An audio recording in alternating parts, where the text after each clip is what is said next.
"What do you mean you don't have the keys? The house is empty." "That can't be right," I said, my knuckles white as I gripped my phone. The neighbor across the street was staring at me from his porch, watching me pace back and forth in front of what used to be my home.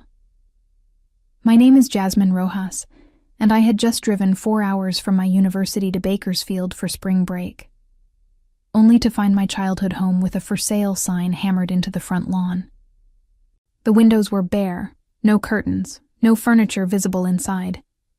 3 black garbage bags sat on the porch like unwanted guests.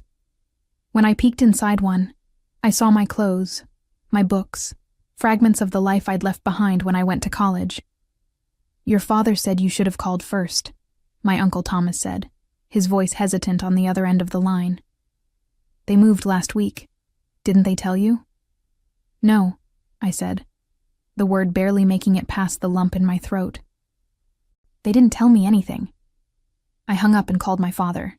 Each ring felt like an eternity. "Hello?" His voice was flat, emotionless. "Dad? The house is empty. There are garbage bags with my stuff on the porch. What's going on?" A pause. Then, "We moved. You're an adult now. Deal with it." The line went dead. I stared at my phone, stunned. I called back, straight to voicemail. I tried my mother's phone. The same. My younger brother's phone. No answer. Just like that, I had been erased from their lives. No warning, no goodbye, not even the courtesy of a forwarding address.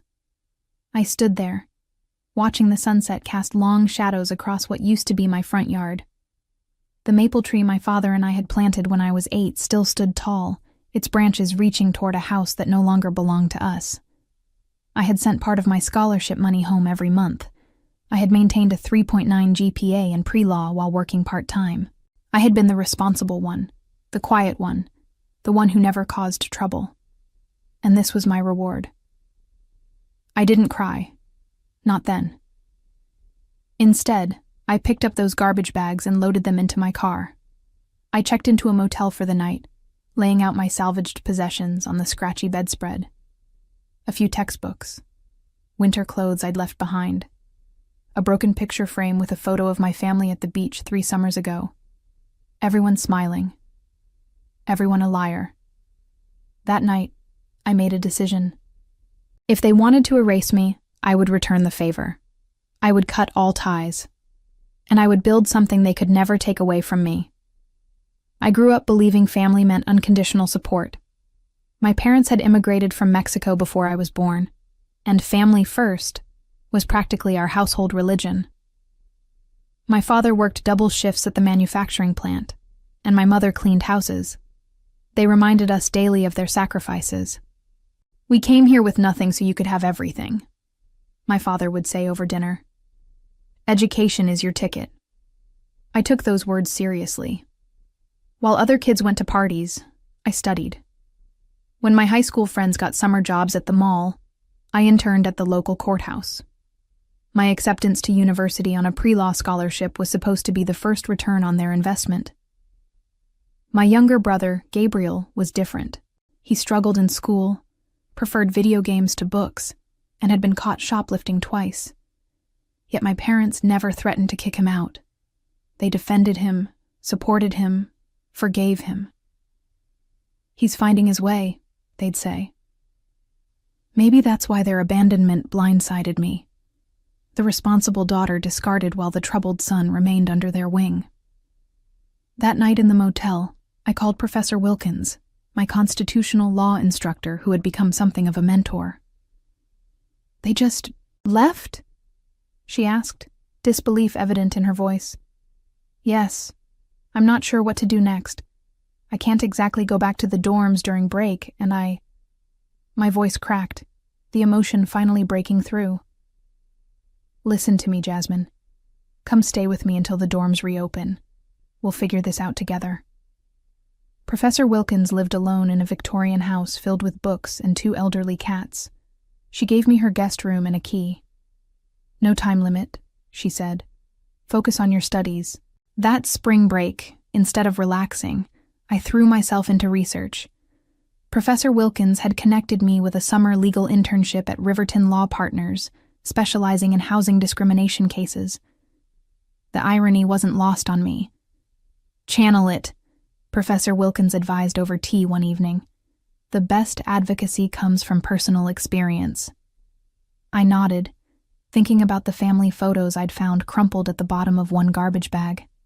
My quinceañera, high school graduation, all the milestones my parents had celebrated, only to discard the evidence like trash.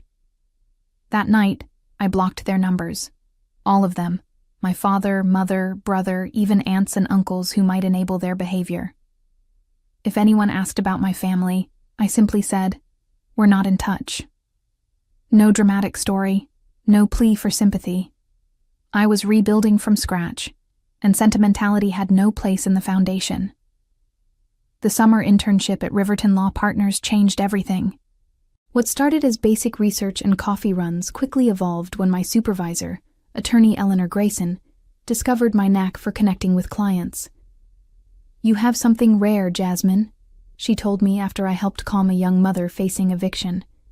"You actually listen." I was assigned to assist with intake interviews, meeting families being pushed out of affordable housing by developers, elderly tenants facing illegal rent increases, students dealing with predatory landlords. Their stories resonated with me in ways I couldn't articulate. One evening, after a particularly grueling day interviewing 3 families from the same apartment complex who were all served simultaneous eviction notices, I stayed late organizing case notes. Eleanor found me there at 9 p.m., surrounded by papers. "Burning the midnight oil?" she asked, leaning against the doorframe. "These families have nowhere to go," I said. "The developer's offering them 2 weeks in a motel as compensation for breaking their leases early." Eleanor sighed. "Unfortunately, that's often more than the law requires." "But it's not right," I insisted. 2 weeks isn't enough time to find new housing, especially with security deposits and first month's rent. These people will end up homeless. "The system is broken," Eleanor agreed. "So what are you going to do about it?" That question lingered with me for days. What could I, a second-year pre-law student with an internship, possibly do? The answer came unexpectedly during a mandatory university financial aid seminar. The presenter mentioned that students could apply for social innovation grants, seed money for projects addressing community needs. The application deadline was just 2 weeks away. I stayed up 3 nights straight drafting a proposal for a housing advocacy program, specifically for students in low-income families. I called it Safe Space Initiative. Eleanor helped me refine the legal aspects, and Professor Wilkins reviewed the final application. While waiting to hear back about the grant, I received the first of many calls from my parents. It came 6 months after they'd abandoned me, a voicemail from my father. "Jasmine, your mother is worried about you. Call us." No apology, no explanation. Just an expectation that I would respond to their summons like an obedient daughter. I didn't call back. 3 days later, another voicemail. "This silent treatment is childish, Jasmine. We're your family." I saved the message but didn't respond. The calls increased in frequency. Sometimes my father, sometimes my mother, occasionally my brother. Their tones ranged from demanding to pleading. None acknowledged what they had done. When the university awarded me the Social Innovation Grant, $25,000 to launch Safe Space Initiative, I didn't share the news with them. When I was offered a paid position at Riverton to continue my work through the academic year, I celebrated with Professor Wilkins and Eleanor instead. My new family was forming around me, people who supported me not out of obligation, but out of genuine respect and care. By January, the Safe Space Initiative had assisted 23 students fighting wrongful evictions. We operated out of a converted storage room at Riverton Law Partners, with 2 volunteer paralegals and a rotating schedule of law students earning clinical hours. Most days, I rushed from classes to the office, spending evenings reviewing cases and refining our approach. The work was exhausting but fulfilling. Each family that maintained housing, each student who avoided homelessness felt like a personal victory. I was building something meaningful from the wreckage of my own displacement. My parents, meanwhile, had increased their campaign to reconnect. The calls came with alarming frequency, sometimes multiple times per day. When I continued ignoring them, they enlisted relatives. "Your mother cries every night," my Aunt Lucia texted. "Whatever they did, can't you forgive them?" I didn't respond to these messages either. Forgiveness required acknowledgement, and they had yet to admit any wrongdoing. One Tuesday afternoon in February, I was counseling a sophomore named Devin, who had returned from winter break to find his landlord had rented his room to someone else, despite his paid-up lease. As we discussed his options, the office phone rang. "Safe Space Initiative, this is Jasmine," I answered, gesturing apologetically to Devin. "Jasmine, is that you?" It was my mother's voice. My stomach dropped. "How did you get this number?" "It's on your website," she said. "Why haven't you returned our calls? We've been worried sick." Devin shifted uncomfortably in his chair. I covered the mouthpiece. "I'm sorry. I need to handle this. Would you mind waiting outside for a moment?" After he left, I uncovered the phone. "This is my workplace. Please don't call here again." "We're your parents," my mother said, her voice breaking. "We have the right—" "You lost that right," I interrupted, "when you put my belongings in garbage bags and sold our house without telling me. I'm not doing this now." "Your father made a mistake," she pleaded. "We had financial troubles. The house was being foreclosed on. We were embarrassed." For a moment, I felt a crack in my resolve. Financial troubles? Foreclosure? They had never mentioned money problems. "If you were in trouble, you could have told me," I said, my voice softer. "I would have helped. I was already sending money home." "Your father wouldn't allow it," she said. "His pride. You know how he is." I did know. My father's pride was a force of nature, shaping our family dynamics since childhood. But pride didn't justify what they'd done. "I need to get back to work," I said firmly. "Please respect my boundaries." I hung up before she could respond, hands trembling slightly as I placed the receiver down. The brief conversation had unearthed feelings I thought I'd successfully buried. Anger, certainly, but also a lingering sense of responsibility toward them. Later that evening, Eleanor found me still at my desk, staring at Safe Space's call log. "Everything okay? You seem distracted," she said, perching on the edge of my desk. I hesitated, then told her about the call. "Part of me wants to believe they had a good reason," I admitted. "That it wasn't just cruelty." Eleanor considered this. "People rarely act from pure cruelty, Jasmine. But reasons and excuses aren't the same thing. Whatever financial troubles they had, they chose to handle it by abandoning you without warning." She was right. And yet, my mother's explanation had planted a seed of doubt. What if there was more to the story? What if they had been desperate? The next day, against my better judgment, I did something I'd resisted for months.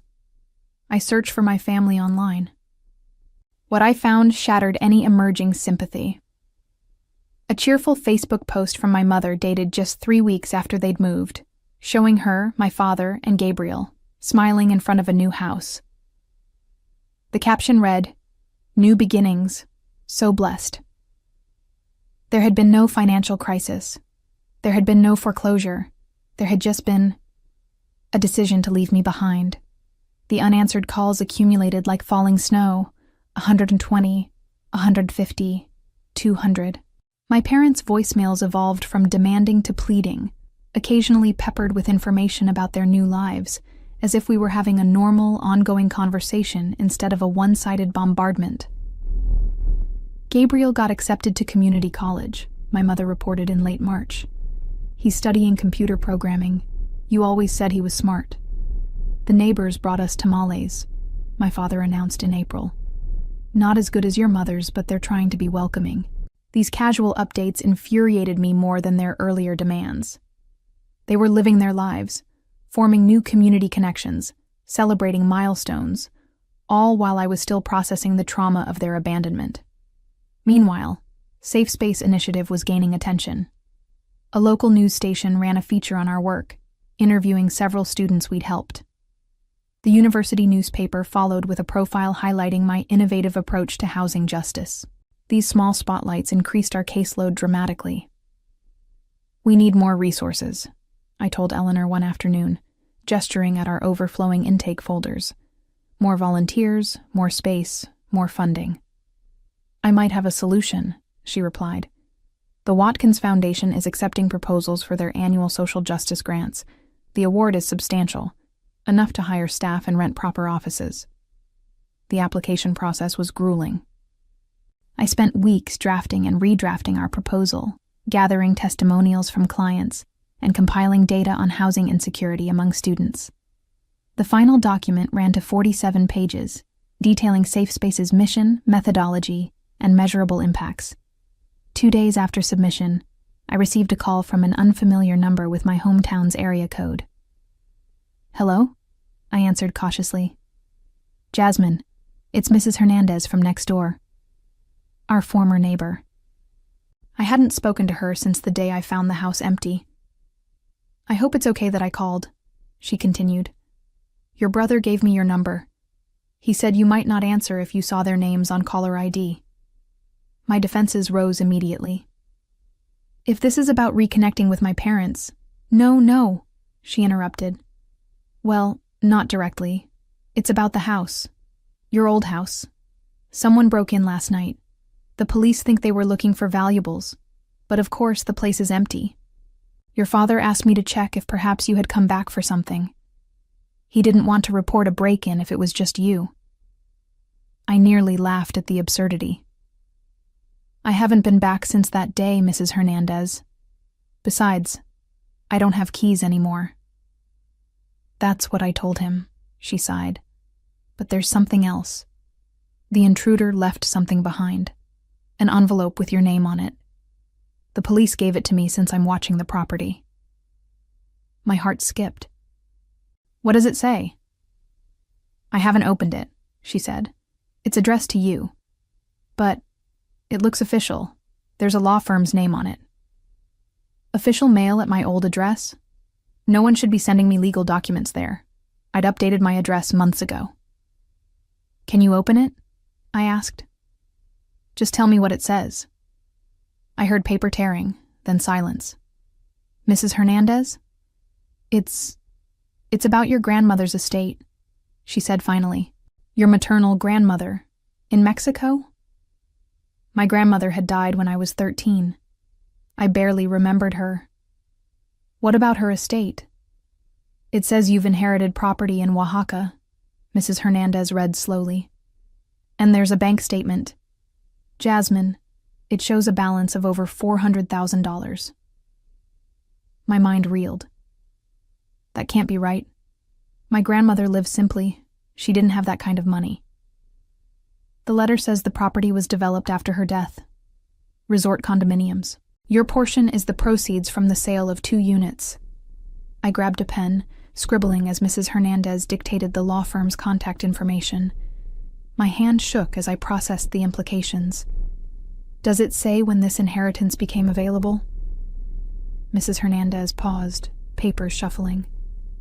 Yes, it was finalized last March. Last March, 1 month before my parents abandoned me.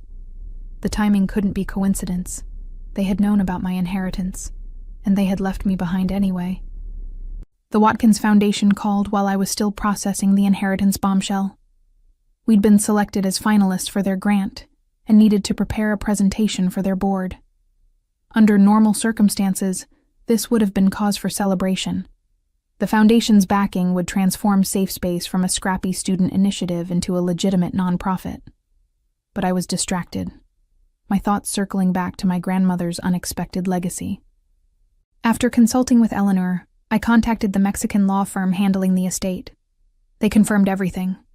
The inheritance was legitimate, the money was mine, and, most tellingly, notification had been sent to my parents as my legal guardians over a year ago, when I was still 19.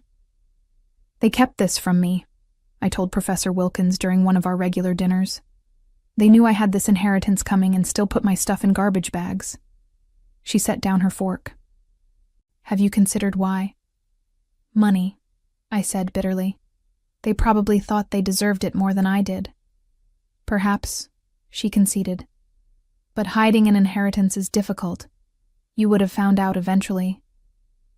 Maybe they were planning to tell me on their terms, to make me grateful, dependent. I pushed my plate away, appetite gone. Or maybe they never planned to tell me at all. The inheritance funds were transferred to my account 3 days before the Watkins Foundation presentation. I hadn't decided what to do with the money, but its presence offered a strange security. For the first time since finding my childhood home empty, I felt financially untethered from my past. The Watkins presentation was scheduled for a Saturday afternoon in May. I arrived at the Foundation's downtown offices an hour early, reviewing my notes in the sleek waiting area. Our proposal requested $300,000 over 3 years to expand Safe Spaces services beyond the university to the broader community. Eleanor arrived 20 minutes before the scheduled time, impeccable in a charcoal suit. Ready? She asked, sitting beside me. As I'll ever be, I replied, straightening my own carefully selected blazer. Navy blue, professional but not intimidating. The board can seem formal, she warned, but they care about impact. Focus on the human stories, how safe space changes lives. We were escorted into a boardroom where 8 people sat around a polished table. I recognized several from my research: local business leaders, philanthropists, a former judge. The Foundation's director, William Watkins himself, rose to greet us. Ms. Rojas, Ms. Grayson, welcome, he said, gesturing toward the presentation area. We've been impressed by your written proposal. Show us why Safe Space deserves our support. I connected my laptop to their projector and began. The presentation outlined Safe Space's journey from student project to community resource, highlighting key cases and systemic impacts. Eleanor chimed in with legal context, explaining how our model filled gaps in existing services. 20 minutes in, as I was describing our vision for expansion, the boardroom door opened. A Foundation assistant whispered something to Mr. Watkins, who nodded. I apologize for the interruption, Mr. Watkins said. Ms. Rojas, there are some people here claiming to be your family. They're quite insistent on speaking with you. My heart stopped. My family? They say it's urgent, he added, looking uncomfortable. We can ask them to wait until we've finished. Eleanor touched my arm supportively. Your call, Jasmine. I took a steadying breath. After months of unanswered calls, my parents had tracked me down to perhaps the most important professional moment of my young career. The timing couldn't be worse, or more telling. Please tell them I'll speak with them after the presentation, I said, my voice remarkably steady. This is too important to interrupt. Mr. Watkins nodded approvingly, and the assistant left to deliver my message. I turned back to the presentation, but inside, my mind was racing. What could possibly be so urgent after nearly a year of silence? I finished the presentation on autopilot, my voice professional despite the emotional turbulence beneath. The board asked insightful questions, which I answered thoroughly, determined not to let my personal drama affect this opportunity. When they finally thanked us and promised a decision within 2 weeks, I felt hollow, rather than hopeful. You were excellent, Eleanor said as we gathered our materials, especially under the circumstances. Outside the boardroom, my parents and Gabriel waited in the reception area. My mother rose when she saw me, her face a complex mixture of emotions: hope, fear, determination. My father remained seated, his expression guarded. Gabriel hovered awkwardly between them, looking everywhere but at me. Jasmine, my mother began, stepping forward. We need to talk. Eleanor squeezed my shoulder. I'll give you privacy. Call me later. I nodded gratefully, then turned to my family. Why are you here? How did you even find me? We saw the newspaper article about your housing program, my mother explained. It mentioned the Watkins presentation today. We've been trying to reach you for months.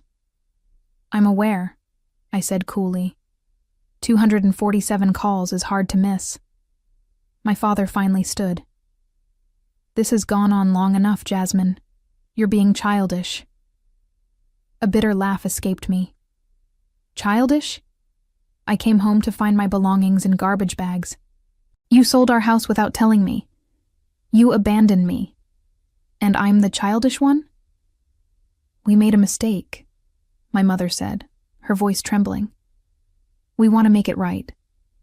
Now you want to make it right? I asked. After a year? After I've rebuilt my entire life without you? Why now? Gabriel shifted uncomfortably. Just hear them out, Jazz. I know about the inheritance, I said flatly. Is that why you're suddenly interested in reconciliation? Because the money came through? My father's face darkened. You've always been so quick to judge. And you've always been so quick to discard, I countered. You knew about my grandmother's estate last March. You kept it from me, then threw me away. My mother's eyes widened. You know? I know everything, I confirmed. The question is, what do you want now? The foundation's reception area wasn't the place for a family reckoning, so we relocated to a nearby coffee shop. I sat across from them, maintaining physical and emotional distance as they attempted to explain the inexplicable. We were ashamed, my mother admitted, cradling her untouched coffee. The foreclosure. Your father lost his job and I couldn't make enough cleaning houses. We couldn't tell you. So instead of asking for help, you abandoned me. I kept my voice low, controlled. We found out about your grandmother's money right after you left for spring semester, my father explained. The lawyers said you'd inherit when you turned 21. We thought if we moved, started over somewhere new, we could fix our finances before you found out. By selling the house and leaving me with nothing, we panicked, my mother said. Your father thought you would be better off without our problems. You had your scholarship, your university friends. And now? I pressed. Why the sudden change of heart? They exchanged glances. Gabriel spoke up. They made a terrible mistake, Jazz. They know that now. The safe space thing, my father added gruffly. In the newspaper, we saw what you've accomplished, and we realized we'd lost something precious. Your successful daughter, I translated bitterly. No, my mother insisted. Our family, our connection. I studied them. These people who had shaped my early life and then shattered it. My mother looked older, gray strands prominent in her dark hair. My father seemed diminished somehow. His shoulders slumped beneath his worn jacket. Gabriel had grown an inch, his boyish features maturing. I've built a new life, I said finally. New connections. People who value me regardless of my accomplishments. We're still your family, my father insisted. I met his gaze steadily. Family doesn't put your belongings in garbage bags. Rising from the table, I placed enough cash to cover all our drinks and prepared to leave. I don't need closure. I've moved forward. But if you truly want to make amends, start by respecting my boundaries. As I walked away, I felt something unexpected. Not satisfaction or vindication, but a quiet strength. I had faced my abandoners on my own terms and walked away whole. The next morning, the Watkins Foundation called. Safe Space Initiative had been awarded the full grant amount, with an additional $50,000 for operational expenses. That afternoon, A national news outlet contacted me about featuring Safe Space in a segment on innovative approaches to housing justice. When the story aired 2 weeks later, it reached millions of viewers, including, I later learned, my parents. They never called again. Sometimes the family you build yourself becomes stronger than the one you were born into. And as I looked toward my future, I knew I would never again measure my worth through someone else's eyes.